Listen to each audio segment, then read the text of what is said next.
Welcome to Knowledge Economic Podcast. So this is the Working In series, and today we'll be talking to Joel Russel from Health Economics background, who is also an UEA alumni. Hi, Joel, and welcome to the podcast.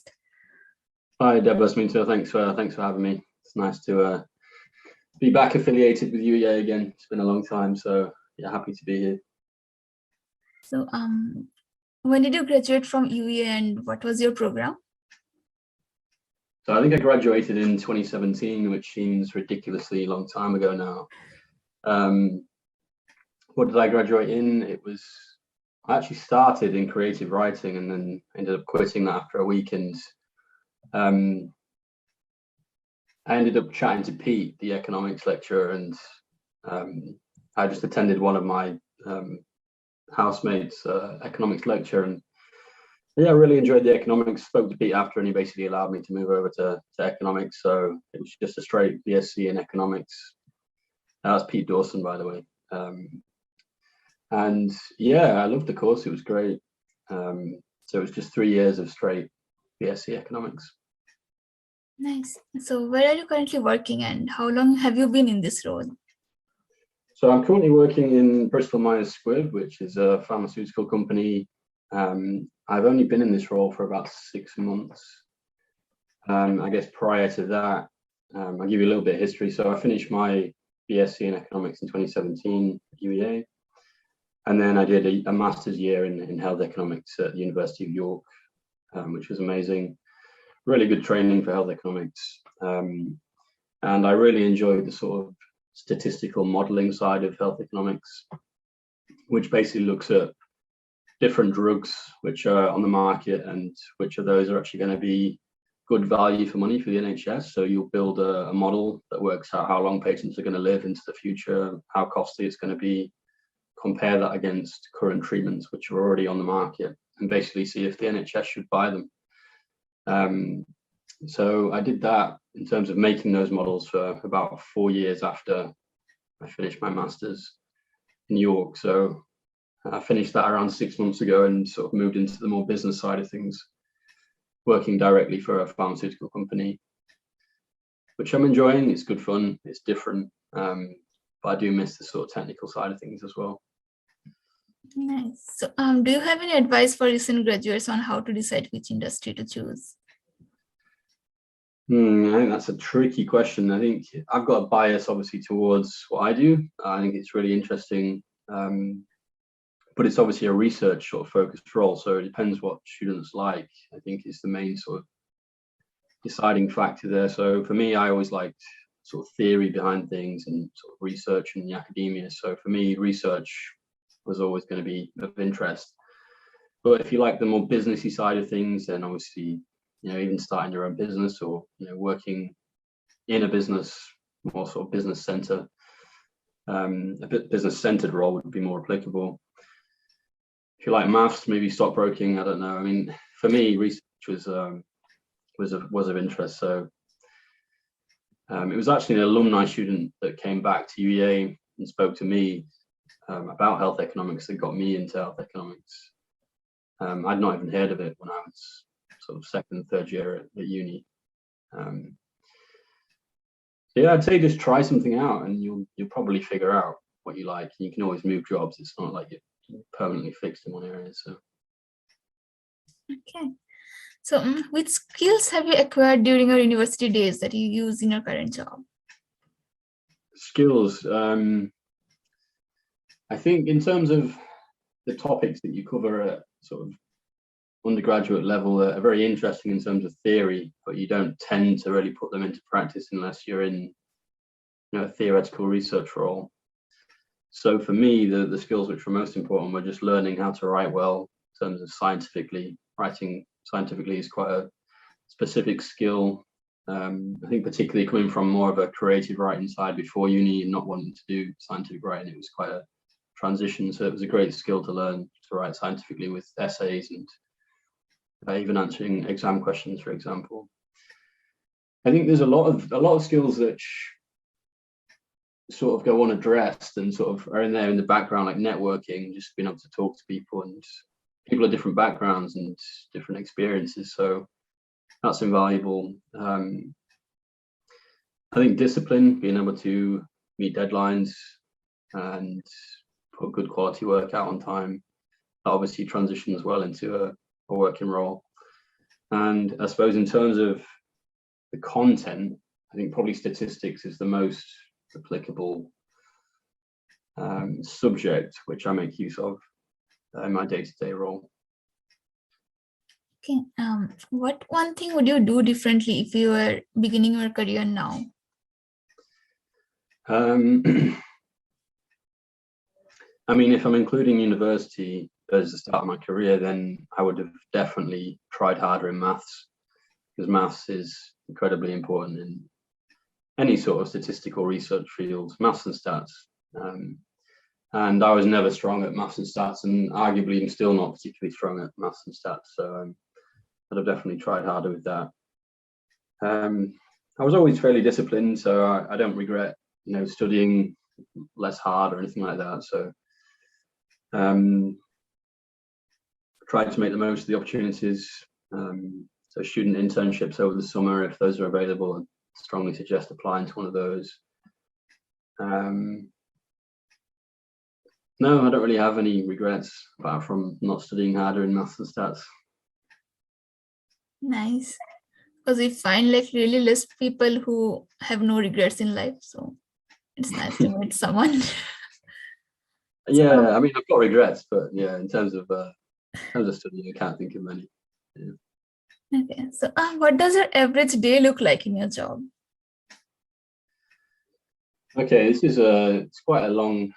I could give you a long answer or a short answer. How long would you like me to give? A long one should be fine. Long one. Okay. So I'll give you some background on health economics, just as a sort of field. So as I was sort of saying, my specific role in health economics is to look at which drugs are going to come to market that have got value for the NHS. So if you're looking at two different drugs, the way you'd measure which one's better is how long do you live with both those drugs and what's your quality of life with both those drugs. And so if you look at quality of life and length of life together, you can look at a measure called the quality adjusted life year, which is essentially one quality adjusted life year is essentially 1 year of life that you'd live in perfect health. Now, perfect health is actually on a scale of like 0 to 1. So 0 would be terrible health and 1 would be perfect health. So me and you, nobody's probably at perfect health, right? So we might be around 0.8, 0.85, for example. So you want to look at the quality of life that you're going to get with a new drug. And it might be that you've got cancer and you need a drug. And when you've got cancer, your quality of life is 0.5. But when you have the drug, it goes up to 0.8. And so you've gained 0.3 quality in terms of the scale of quality of life. And the other drug you're looking at might be similar. You've got cancer, so you've got 0.5 quality of life. But with the new drug, you're going to go up to 0.9 rather than 0.8. So you're actually gaining a bit more quality of life. So you're going to go from 0.5 to 0.9, so you get 0.4 increase.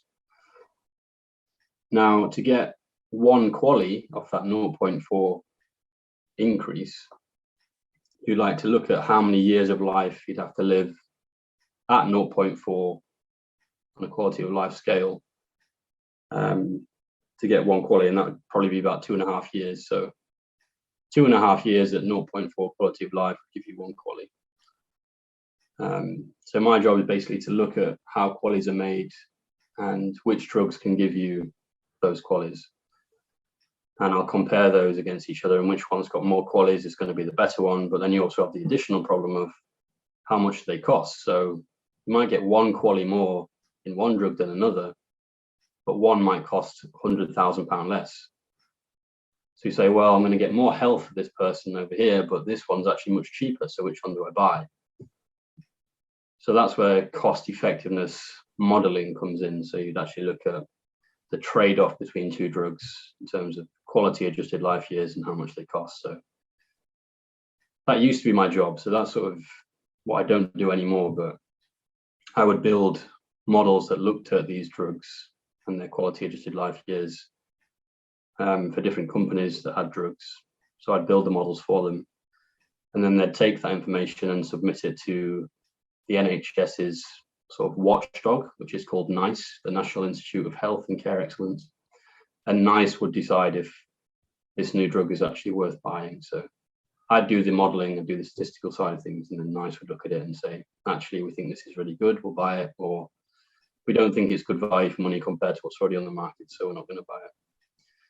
Whilst now I'm working for one of the companies which does the drugs. So there's another company that's looking at the drug that I'm dealing with, and they're building the model. And then I will submit that model to NICE, and I'll have to defend the assumptions of that model. So my sort of day-to-day at the moment is sort of making sure that the model that we're going to submit in September, which will be for a cancer drug for lung cancer,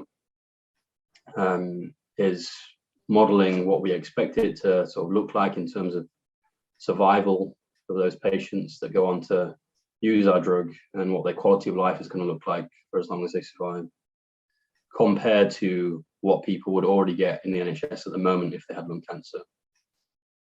So it's always important you're comparing one against something else.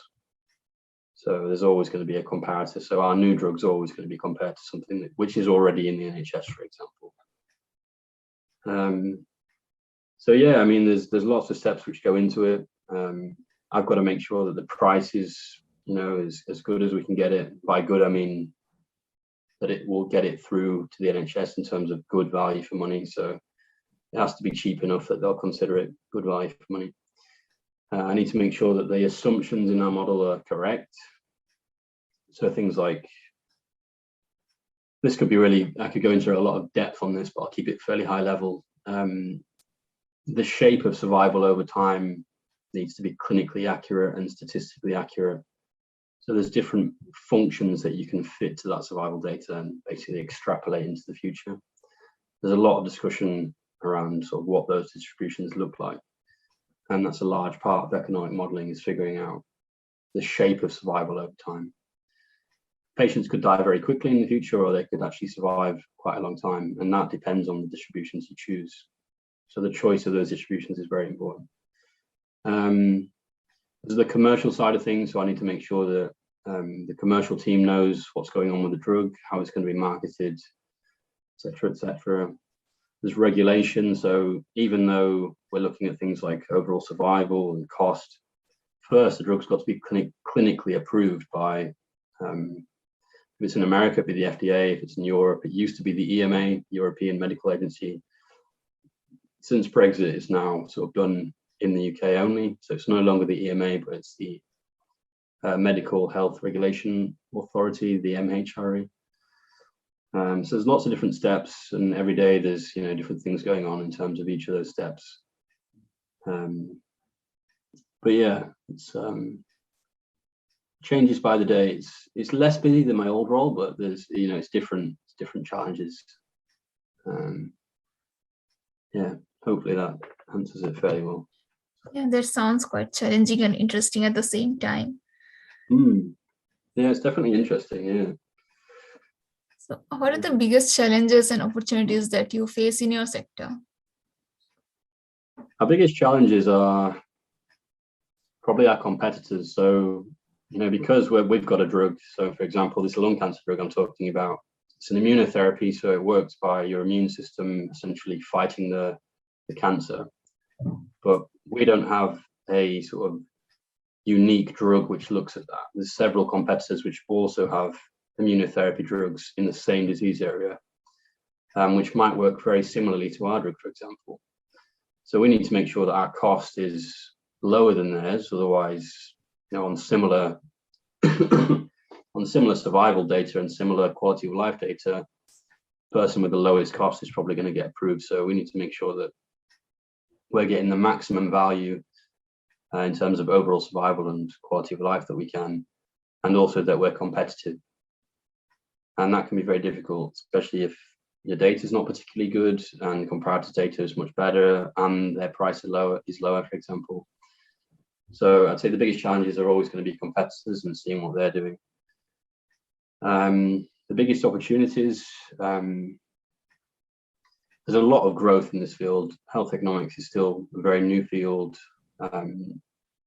everyone on the master's course that I did was employed immediately in health economics jobs.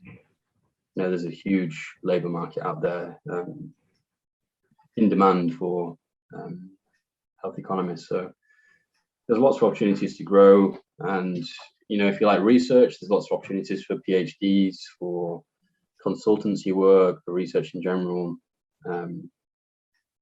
If you like the sort of more hands-on stuff, then the consultancies, there's plenty of them. Like I say, nobody was unemployed at the end. Everyone sort of had a job that they wanted. So there's plenty of room for growth. I'd say that's the biggest opportunity in health economics. On an individual level, I think there's a lot of opportunities as well. I sort of see it as three different streams: of sort of the research side of things, like PhD, general research roles in universities, or there's consultancies, or there's pharmaceuticals. And those three different streams slightly differ, but they're interchangeable. Like I could go from this role now into research, or I could go from research into pharma, go from pharma into consultancy. So I'm not pigeonholed into one area. I mean, the longer you stay in one area, the more sort of specialized you're going to get, but there's definitely freedom of movement between those sort of three streams. So I definitely like that about health economics, and I've sort of tried all three. I've done a bit of research, a bit of consultancy, and now I'm doing pharma, so it's nice to get a split between them. Okay. So my last question is what advice do you have for recent graduates who are interested in health economics?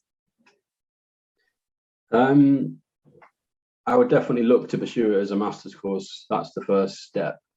If you're interested in it in theory, I wonder if I've got the book available. I'll get the book.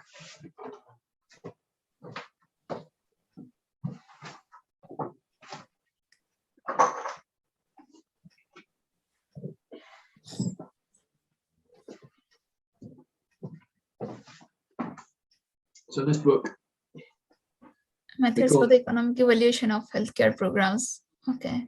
Yeah, we call this the Blue Book because it's blue, or the Blue Bible, and that's basically got everything you learn in the sort of year of a master's in health economics in this book.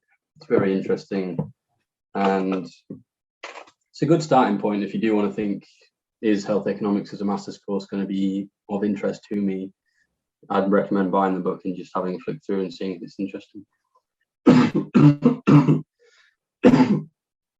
Excuse me, I'm getting over a bit of a cold.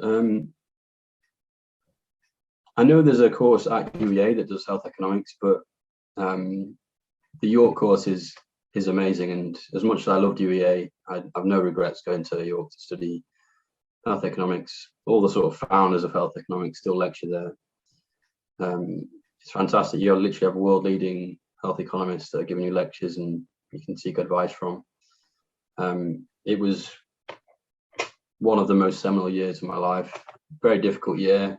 Not difficult, but it's hard to study for a master's. It's very intense. There's a lot of volume of work to study for, but it's worthwhile. You learn so much, and you come out and you're very well prepared for a health economics role. If you like research, health economics is it's a great field to be in general. It's a good interchange between. I'll back up a little bit. I found that economics was interesting, but very sort of technical and a bit dry. Whilst health economics is a nice application of some of the principles that you learn in economics, but you're applying it to people's lives. How long somebody lives, what's the quality of their life. So you're going to improve lives. That's the aim of a health economics, is to improve lives. So it's a great field to be in. I think if it appeals to you, it'd be worth pursuing further. So I'd recommend York MSc in health economics. Thank you for your insights on these, and thank you for joining today for our podcast, and thank you for your time. Okay, thank you.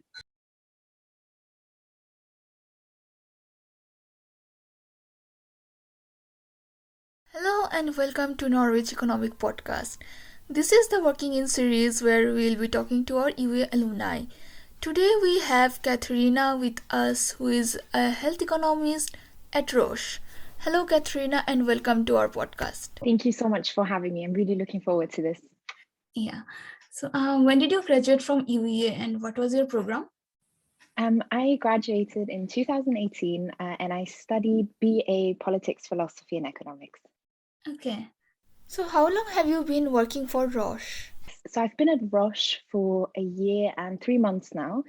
And previously, I worked in a similar role at a company called MSD and again in health economics. So I've been in general in this industry, particularly in this role for 2 years now. Okay. So in which city do you live and what about it is good for your career? So I currently live in London. I'm actually from Vienna, born and raised there and live in London right now. And one of the reasons why I live in London is there's just so many opportunities there. There's so many ambitious, interesting and exciting people, and there's so many interesting job roles and so many interesting places that you can visit. So for me, after UEA, it was just a natural step to go to a big city and see if I can make it there. So do you have any advice for our recent graduates on how to decide which industry to choose? Yeah, so that was the big question as well that I had to deal with after I left UEA. So I actually decided to do a master's. From UEA, I decided to do a master's in international health policy at the London School of Economics, just because I kind of wanted to put off that question, what should I do next? But for those people who don't want to do a master's just yet, I would say pick something that fits with your interests, that fits with your strengths, because the reality is that nowadays, if we look at statistics or numbers, the average person stays in their job for 2 to 4 years, maybe. So whatever career you pick, I would say, don't worry, because most likely you'll be changing a lot. And the other thing I would say is you don't know what you don't know. There's so many interesting careers that I found out as I was progressing through my career. And so I would say if you're a recent graduate, look at what is it that you like, what is it that you're really passionate about, where you can make a difference. Look at what are your strengths, right? Are you a strong communicator? Are you very analytical? And maybe the last thing I would say that I forgot to mention is speak to as many people as possible. For example, you can see somebody is an engineer for a company that focuses on climate change. Reach out to that person. 9 people out of 10 are very happy to help. And ask them, what does your day look like? What are your responsibilities? What do you enjoy? What do you not enjoy so much? And just speak to many people as possible. And lastly, I would say, don't worry. Don't worry, you're going to be fine. You'll figure it out. It just takes time. And just look forward to the journey and the process and look forward to how you're going to change as a person. That's what I would say. That was quite advice. Thanks for that, Katharina. Because I'm also going through the same thing and applying for the jobs and just deciding on how to do it. So yeah, that's quite daunting actually. I can imagine. So what inspired you to choose this line of career? Yes. So again, when I was a UEA, I didn't even know health economics is a job or is an industry that I can go into. So when I did my master's at LSE, there was a module called economic evaluations, where basically what you do is you kind of try and quantify if a new medicine is introduced to a market that shows, the the medicine has great benefits for patients. Should this drug be reimbursed by, in this case, the NHS? And for me, it was just so fascinating to understand how much actually goes into the healthcare service, how many important decisions are made every day. The other thing I thought was really cool was to be in an industry where you can actually make an impact. So even right now, I work on an oncology product that we're trying to bring to the market, and it's just really amazing for me to be able to work on a product that actually makes a difference in patients' lives. So if this drug comes to the market, I know that patients will have better outcomes and live a better life. And for me, that is just incredible. And the other thing was also, I really enjoyed how these complicated decisions can be kind of condensed or can be crystallized into numbers, and it's very clear and it's very not very clear that actually I'm gonna, economic modeling can be quite challenging at times. But I just really enjoyed the process of having having a way to make decisions in a more informed manner. So that I really enjoyed. So yeah, I think that's what led me to my career. Yeah, that's how I did it. Yeah, it's nice to hear that. So, which skills have you acquired during your university days that you use in your job currently? So what skills I'm Yeah. using? That's a really great question. So I would say number one, communication. When I was at UEA, I did Model United Nations. For those of you who don't know what it is, it's basically you debating about very important global political issues, UN style. The first session I attended, I didn't even say a single word. I was so nervous. I was so, I just didn't even know what was going on, not gonna lie, and all these people throwing around debates and arguments and whatnot. So I was like, oh my gosh, like I'm never gonna be able to do that. But I stuck with it because I thought it's so important to be a good communicator in this world. So I did Model UN for 3 years. My last year I actually became president, which was amazing. And we just traveled across Europe and went to different conferences and met so many cool people. So not just communication was a skill that I developed, but networking, being able to talk to people from different backgrounds, from, you know, who have different stories. So I absolutely love that. I think discipline as well.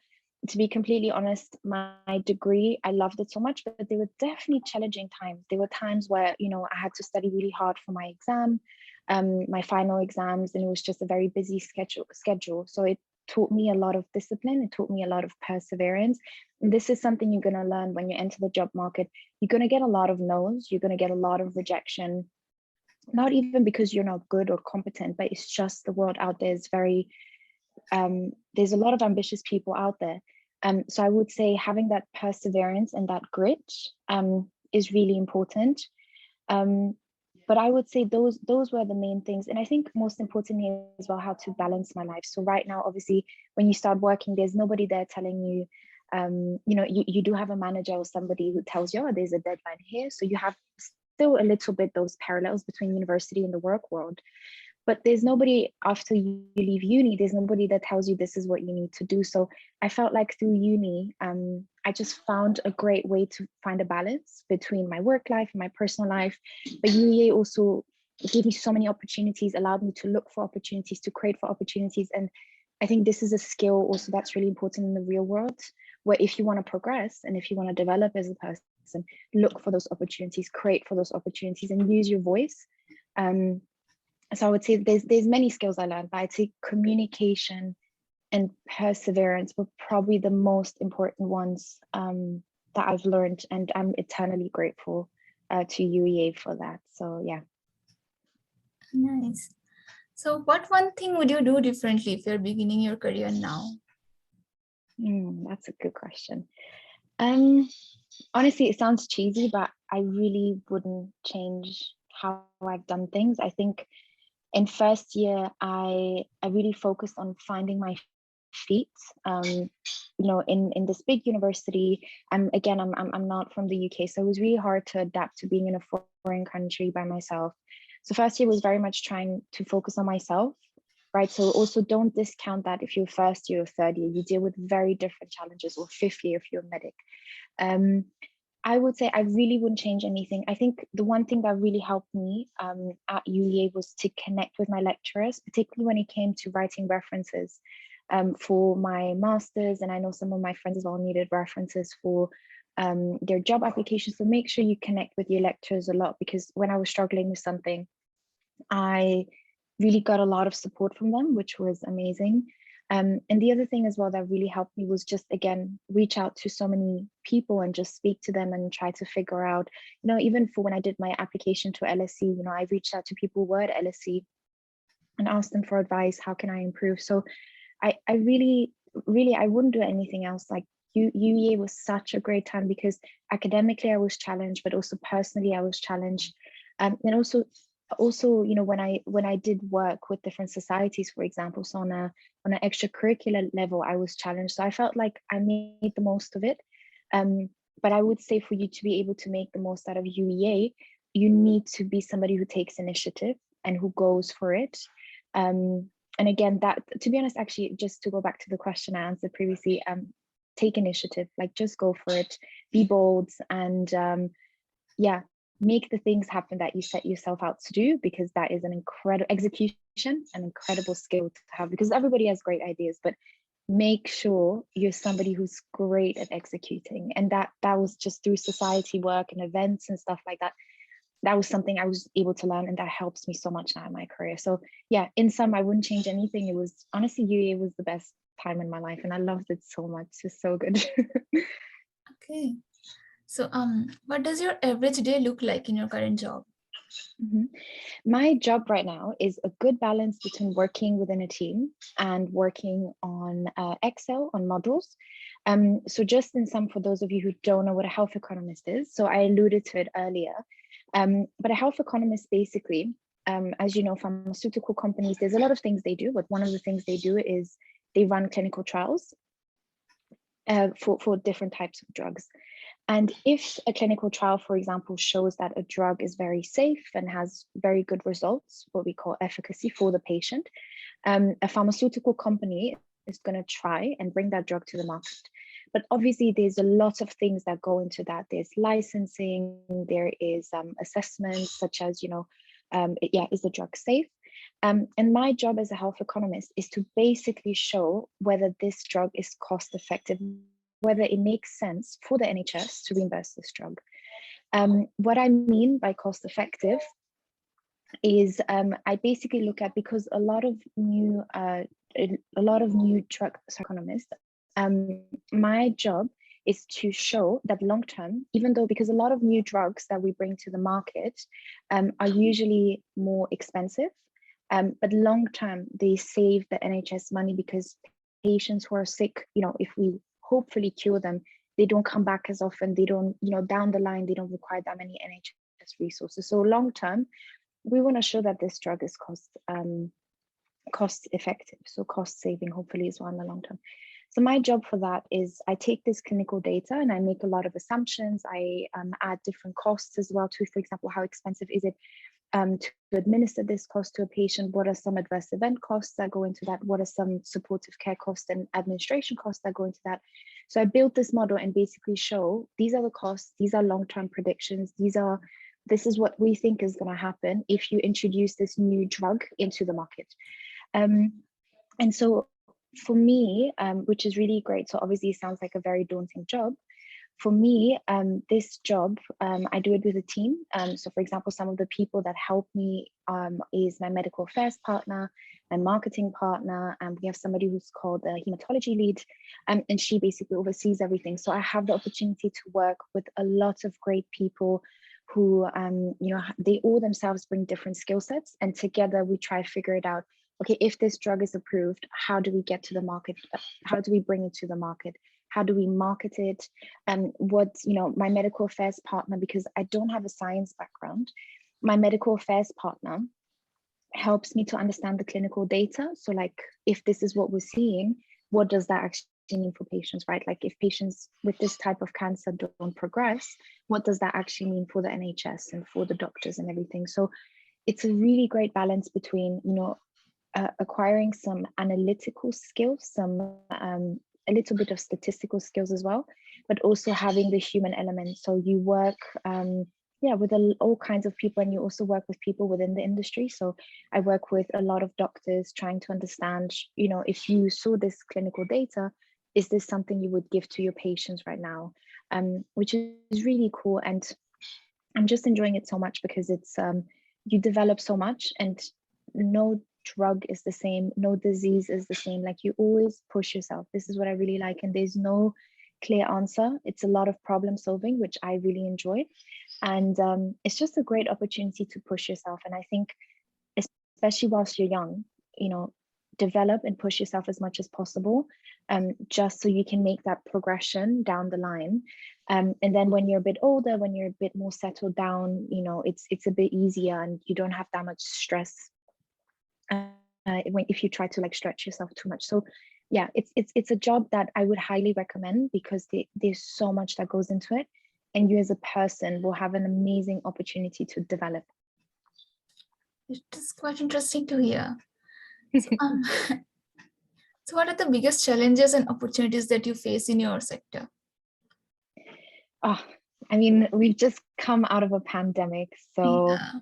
it was, I mean, the pharmaceutical industry, and I'm not being biased, has really stepped up during this time. I mean, let's not even just talk about, vaccines and everything that has been going on there. But even like just at Roche, for example, we've developed a lot of the tests that people use in order to determine whether, they're COVID positive or not.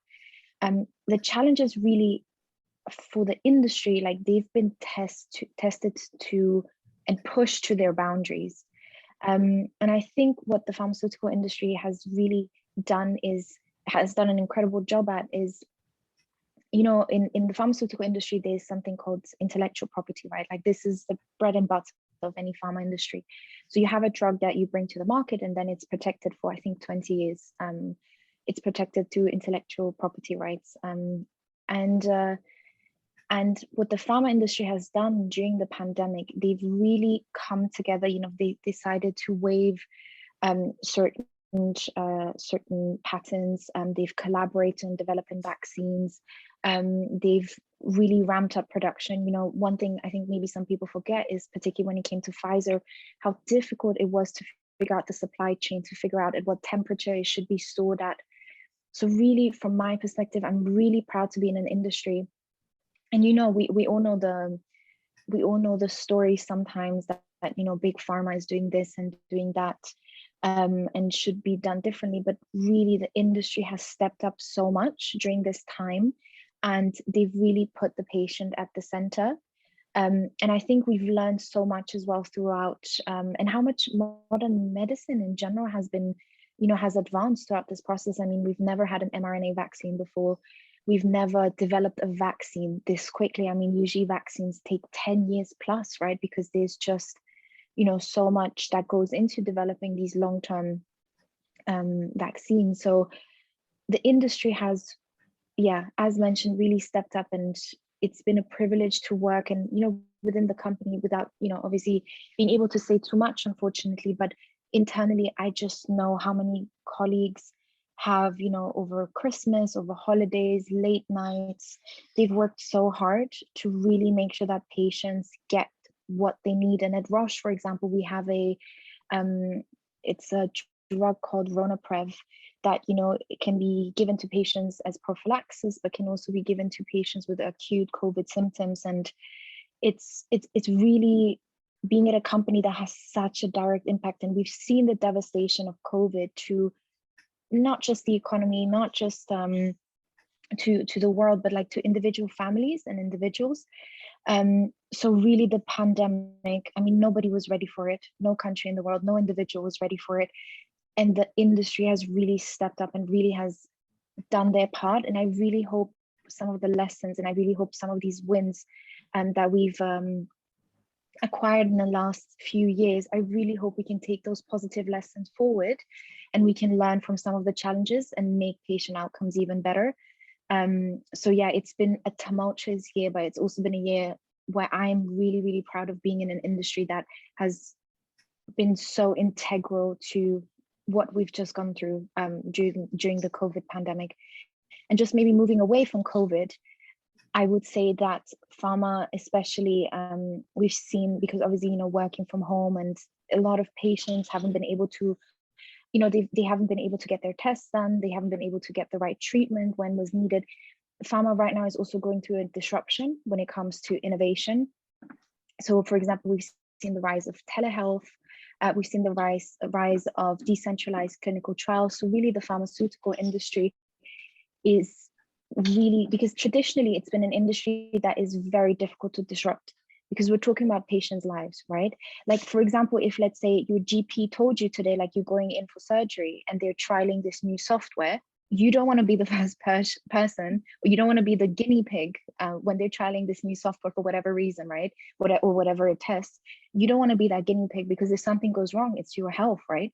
So it's been very, very difficult to disrupt the industry. But we've seen with COVID, there was just no choice. There was no choice. We had to do it. And really what I'm looking forward to see is how the industry is going to change and adapt, and particularly adapt disruptive technologies to even maximize productivity and improve patient outcomes. Because as we all know in economics, we have this, I think it's the productivity frontier or something like that. The one thing that improves productivity is technology. And so I really hope as well that this, even though it came from a horrible event, which was the COVID-19 pandemic, I really hope that this disruption and this need for innovation, we capitalize on that momentum and keep pushing forward. And as a result, improve patient outcomes long term. Yeah, especially for the NHS, because as we all know, the NHS is under immense pressure from a budgetary perspective, and from a, I mean, let's not even talk about what nurses and doctors have gone through. So yeah, I'm really excited for these things, and the industry has, in these 2 years, it's changed tremendously, but it's also a really exciting time to be in pharma right now. I'd personally like to thank you guys for the work that you've done during this pandemic. Thank you. Hats off to you. So moving on to our next question, with what advice do you have for our recent graduates who are interested in health economics? I would say, so when I started health economics, I mean, I didn't know anything. I would say when you look into it, because it might be described as there's a lot of modeling going on, there's a lot of statistics going on. Don't worry so much about that. You will learn it on the job, because I went into this field not knowing anything. I barely knew what paracetamol was. Then now I'm here working in oncology and helping to get life-saving drugs to the market that I genuinely believe in, not just what we call Me Too drugs, but actual drugs that are innovative, that are different, that make a difference. The advice I have is go speak to people that are in the industry. So speak to me, speak to other people that are keen on that's been immersed in the industry for a long time. And the other thing I would say, one of my friends gave me this advice: speak to people who are maybe a step ahead of you. Because if you speak to a director who's been working in health economics for 20 years, when they started as a student, it was very different. And also their experience and perspective is very different. So speak to somebody who's maybe a step ahead of you, who's recently even just applied for a job, got the job, and the interview process and everything is fresh in their mind. They're just trying to figure it out and learning. Because myself, I'm learning so much. I'm learning every day, and it's been the process has been amazing. So I would say speak to people, read into it a little bit. There's some really good health economics masters as well, because most health economists do have to have a master's. So there's one really good one at Sheffield, there's a really good one at York, there's a really good one at City University in London. But the cool thing is, I don't know if I mentioned this, but a lot of pharmaceutical companies, they actually accept you for a job as a health economist, and then they pay for your master's. So you're working and studying at the same time. So you're doing a part-time job. You're doing full-time job, and a part-time master's, which is really cool. So that obviously saves you some money, which is really nice. And I would say, yeah, just read into it. Just look at maybe some masters. I think a lot of pharmaceutical companies have YouTubes, and then maybe you can look at the Roche YouTube, for example, and then they'll explain to you. So health economics actually within pharma is called market access. So sometimes terminologies can be a bit confusing. So look at market access within the pharmaceutical industry context, because there's a lot of, you can look at it from a policy perspective, you can look at it from, many different lenses, and go on pharmaceutical websites and social media channels and check out what they're about, because market access can be a bit different depending from company to company, especially based on their portfolio they have. So portfolio is just like the number of medicines they have. Some pharma companies are more into oncology, others are more into rare diseases, others in immunology. So I would say, yeah, look at what the pharmaceutical industry is doing, look at what educational paths are out there, speak to as many people as possible. And yeah, and just, again, if this is something you're really curious about, maybe do an internship, right? Do it for a few months, go find, because I actually started after coming out of LSE, I went to go work for MSD, Merck Sharp and Dome, and that was an internship for a year, right? And I really enjoyed it. And I was like, oh, I want to continue doing this. Go look for an internship, try it. If you like it, great, apply full-time or go somewhere else. And if you don't like it, great, you have a year of great experience, this is what I really love about the UK, which is not common in Austria. You develop cross-functional skills. So you develop teamwork. Like within this role, you have to be a strong team communicator and somebody who's really great in teams. This is a skill you have for whatever job, right? So let's say if after health economics you want to go into marketing and design, right? Like there's so many people that you need if you want to develop. If you're working on a marketing campaign, there's a designer that you need, there's a production manager that you need, and again, you have those teamwork skills, right? So I would say, the best thing to do is get some hands-on experience, and yeah, those are the main things I would suggest. But again, just to go back to my previous point, take initiative. Most importantly, take initiative. Thank you for the advice, and it was nice talking to you. And thank you for your time today. Thank you so much for having me. It was a pleasure.